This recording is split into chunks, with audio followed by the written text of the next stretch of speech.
यिर्मयाह 51। बेबीलोन को दंड।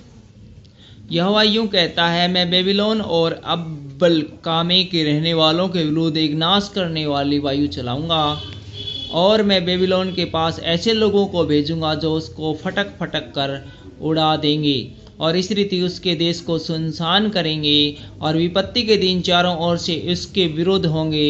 धनुर्धारू के विरुद्ध जो अपना झिलम पहने हैं, धनुर्धारी धनुष चढ़ाए हुए उठेंगे।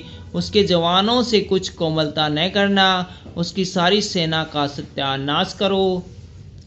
कसदियों के देश में मरे हुए और उसकी सड़कों में छिदे हुए लोग गिरेंगे, क्योंकि यद्यपि इजराइल और यहूदा के देश इजराइल के पवित्र के विरुद्ध किए हुए पापों से भरपूर हो गए हैं, तो भी उनके परमेश्वर सेनाओं के यहोवा ने उनको त्याग नहीं दिया।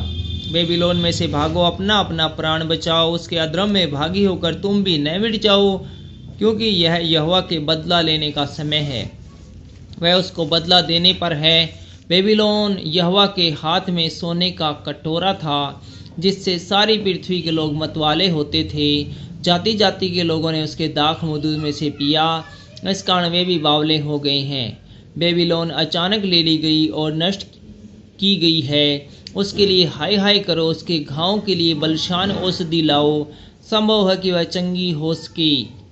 हम बेबीलोन का इलाज करते तो थे, परंतु वह चंगी नहीं हुई, इसलिए आओ हम उसको तजकर अपने अपने देश को चले जाएं, क्योंकि उस पर किए हुए न्याय का निर्णय आकाश वरन स्वर्ग तक भी पहुंच गया है। यहोवा ने हमारे अधर्म के काम प्रकट किए हैं, अतः आओ हम सियोन में अपने परमेश्वर यहोवा के काम का वर्णन करें। तीरों को पहना करो, ढाले थामे रहो, क्योंकि यहोवा ने मादी राजाओं के मन को उभारा है। उसने बेबीलोन का नाश करने की कल्पना की है, क्योंकि यहोवा अर्थात उसके मंदिर का यही बदला है। बेबीलोन की शहरपनाह के विरुद्ध झंडा खड़ा करो, बहुत पहरुए बैठाओ, घात लगाने वालों को बैठाओ, क्योंकि यहोवा ने बेबीलोन के रहने वालों के विरुद्ध जो कुछ कहा था वह अब करने पर है, वरन किया भी है। हे बहुत जलाशयों के बीच बसी हुई और बहुत भंडार रखने वाली, तेरा अंत आ गया, तेरे लोभ की सीमा पहुंच गई है। सेनाओं के यहोवा ने अपनी ही शपथ खाई है कि निश्चय मैं तुझको टीडियों के समान अनगिनत मनुष्य से भर दूंगा, और वे तेरे विरुद्ध ललकारेंगे। परमेश्वर की स्तुति का भजन। उसी ने पृथ्वी को अपने सामर्थ्य से बनाया और जगत को अपनी बुद्धि से स्थिर किया है, और आकाश को अपनी प्रवीणता से तान दिया है। जब वह बोलता है तब आकाश में जल का बड़ा शब्द होता है। वह पृथ्वी की छोर से कोहरा उठाता है, वह वर्षा के लिए बिजली बनाता है और अपने भंडारों में से पवन निकाल ले आता है। सब मनुष्य पशु स्त्री के ज्ञान रहित है, सब सोनारों को अपनी खोदी हुई मूर्तों के कारण लज्जित होना पड़ेगा, क्योंकि उनकी ढाली हुई मूर्तें धोखा देने वाली है और उसकी कुछ भी सांस नहीं चलती। वे तो व्यर्थ और ठट्ठे ही के योग्य है। जब उनके नष्ट किए जाने का समय आएगा तो वे नष्ट की होंगी, परंतु जो याकूब का निज भाग है वह उसके समान नहीं है। वह तो सबका बनाने वाला है, और इजराइल उसका निज भाग है। उसका नाम सेनाओं का यहोवा है, परमेश्वर का फरसा। तू मेरा फरसा और युद्ध के लिए हथियार ठहराया गया है। तेरे द्वारा मैं जाति जाति को तितर बितर करूँगा, और तेरे ही द्वारा राज्य राज्य को नष्ट करूँगा। तेरे ही द्वारा मैं सवार समेत घोड़ों को टुकड़े टुकड़े करूँगा, और तेरे ही द्वारा रथी समेत रथ को भी टुकड़े टुकड़े करूँगा। तेरे ही द्वारा मैं स्त्री पुरुष दोनों को टुकड़े टुकड़े करूँगा, और तेरे ही द्वारा मैं बूढ़े और लड़के दोनों को टुकड़े टुकड़े करूँगा, और जवान पुरुष और जवान स्त्री दोनों को मैं तेरे ही द्वारा टुकड़े टुकड़े करूँगा। तेरे ही द्वारा मैं भेड़ बकरियों समेत चरवाहों को टुकड़े टुकड़े करूँगा, और तेरे ही द्वारा मैं किसान और उसके जोड़े बैलों को भी टुकड़े टुकड़े करूँगा। अधिपतियों और हाकिमों को भी मैं तेरे ही द्वारा टुकड़े टुकड़े करूँगा। बेबीलोन का उजाड़। मैं बेबीलोन को और सारे कसदियों को भी उन सब बुराइयों का बदला दूंगा जो उन्होंने तुम लोगों के सामने सिय्योन में की है। यहोवा की यही वाणी है। हे नाश करने वाले पहाड़, जिसके द्वारा सारी पृथ्वी नाश हुई है, यहोवा की यही वाणी है कि मैं तेरे विरुद्ध हूँ, और हाथ बढ़ाकर तुझे ढांगों पर से लुढ़का दूंगा और जला हुआ पहाड़ बनाऊंगा। लोग तुझसे न तो घर के कोने के लिए पत्थर लेंगे और न नींव के लिए, क्योंकि तू सदा उजाड़ रहेगा। यहोवा की यही वाणी है, देख देश में झंडा खड़ा करो, जाति जाति में नरसिंगा फूको, उसके विरुद्ध जाति जाति को तैयार करो। अरारात में मिन्नी और अश्कनज नामक राज्यों को उसके विरुद्ध बुलाओ, उसके विरुद्ध सेनापति भी ठहराओ। घोड़ों को शिखर वाली टिड्डियों के समान अनगिनत चढ़ा लाओ, उसके विरुद्ध जातियों को तैयार करो। मादी राजाओं को, उसके अधिपतियों, सब हाकिमों सहित और उस राज्य के सारे अधिपतियों सहित उस राज्य के सारे देश को तैयार करो। यहोवा ने विचारा है कि वह बेबीलोन के देश को ऐसा उजाड़ करे कि उसमें कोई भी न रहे। इसलिए पृथ्वी कांपती है और दुखित होती है। बेबीलोन के सूरवीर गढ़ों में रहकर लड़ने से इनकार करते हैं। उनकी वीरता जाती रही और यह देखकर कि उनके वासस्थानों में आग लग गई है, वे स्त्री बन गए हैं। उनके फाटकों के बेंडे तोड़े गए हैं। एक हरकारा दूसरे हरकारे से और एक समाचार देने वाला दूसरे समाचार देने वाले से मिलने और बेबीलोन के राजा को यह समाचार देने के लिए दौड़ेगा कि तेरा नगर चारों ओर से ले लिया गया है और घाट शत्रुओं के वश में हो गए हैं। ताल भी सुखाए गए और योद्धा घबराए उठे हैं, क्योंकि इज़राइल का परमेश्वर सेनाओं का यहोवा यूं कहता है, बेबीलोन की बेटी दावते समय के खलिहान के समान है। थोड़े ही दिनों में उसकी कटनी का समय आएगा। बेबीलोन के राजा नबूकदनेस्सर ने मुझको खा लिया, मुझको पीस डाला। उसने मुझे छूछे बर्तन के समान कर दिया। उसने मगरमच्छ के समान मुझको निगल लिया है और मुझको स्वादिष्ट भोजन जानकर अपना पेट मुझसे भर लिया है। उसने मुझको जबरन निकाल दिया है। सियोन की रहने वाली कहेगी, जो उपद्रव मुझ पर और मेरे शरीर पर हुआ है वह बेबीलोन पर पलटा जाए। और यरूशलेम कहेगी, मुझ में की हुई हत्याओं का दोष कसदियों के देश के रहने वालों पर लगे। परमेश्वर इज़राइल की सहायता करेगा। इसलिए यहोवा यह कहता है, मैं तेरा मुकदमा लड़ूंगा और तेरा बदला लूँगा। मैं उसके ताल को और उसके सोतों को सुखा दूंगा और बेबीलोन खंडर और गीदड़ों का वासस्थान होगा और लोग उसे देखकर चकित होंगे और ताली बजाएंगे और उसमें कोई न रहेगा। लोग एक संग ऐसे गरजेंगे और गुर्राएंगे जैसे युवा सिंह व सिंह के बच्चे आहेर पर करते हैं।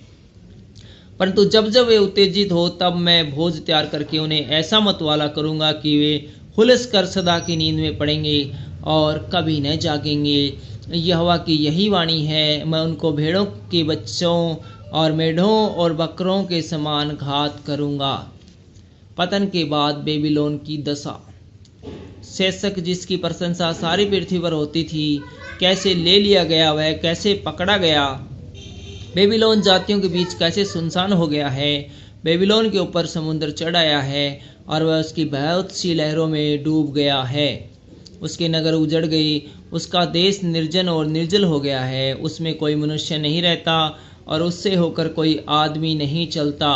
मैं बेबीलोन में बैल को दंड दूंगा और उसने जो कुछ निगल लिया है वह उसके मुंह से निगलवाऊंगा। जातियों के लोग फिर उसकी ओर तांता बांधे हुए न चलेंगे। बेबीलोन की शहरपनाह गिराई जाएगी।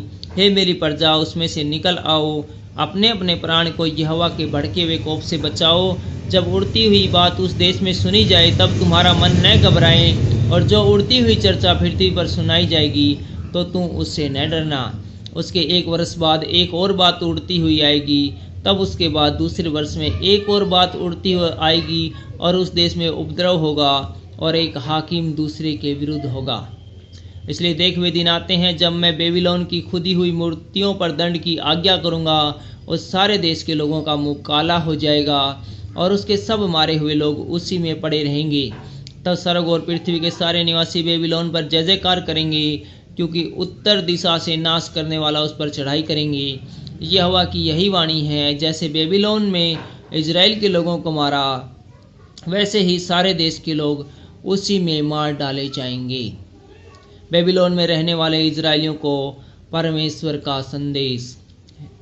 हे तलवार से बचे हुए, भागो, खड़े मत रहो, यहोवा को दूर से स्मरण करो और यरूशलेम की भी सुधि लो।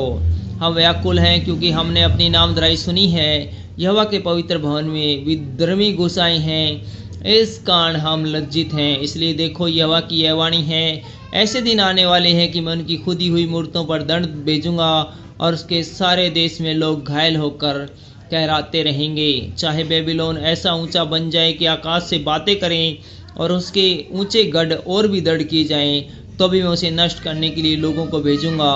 यहोवा की यही वाणी है। बेबीलोन का विनाश। बेबीलोन से चिल्लाहट का शब्द सुनाई पड़ता है। कसदियों के देश से सत्यानाश का बड़ा कोलाहल सुनाई देता है, क्योंकि यहोवा बेबीलोन का नाश कर रहा है और उसके बड़े कोलाहल को बंद कर रहा है। इससे उसका कोलाहल महासागर सा सुनाई देता है। बेबीलोन पर भी नाश करने वाले चढ़ाए हैं और उसके सूरवीर पकड़े गए हैं और उनके धनुष तोड़ डाले गए, क्योंकि यहोवा बदला देने वाला परमेश्वर है, वह अवश्य ही बदला लेगा। मैं उसके हाकिमों, पंडितों, अधिपतियों और रईसों, सूरवीरों को ऐसा मतवाला करूँगा कि वे सदा की नींद में पड़ेंगे और फिर न जागेंगे। सेनाओं का यहोवा, जिसका नाम महाराजा धीराज है, उसकी यही वाणी है। सेनाओं का यहोवा यूँ भी कहता है, बेबीलोन की चौड़ी शहरपना नेव से ढाई जाएगी और उसके ऊंचे फाटक आग लगाकर जलाए जाएंगे।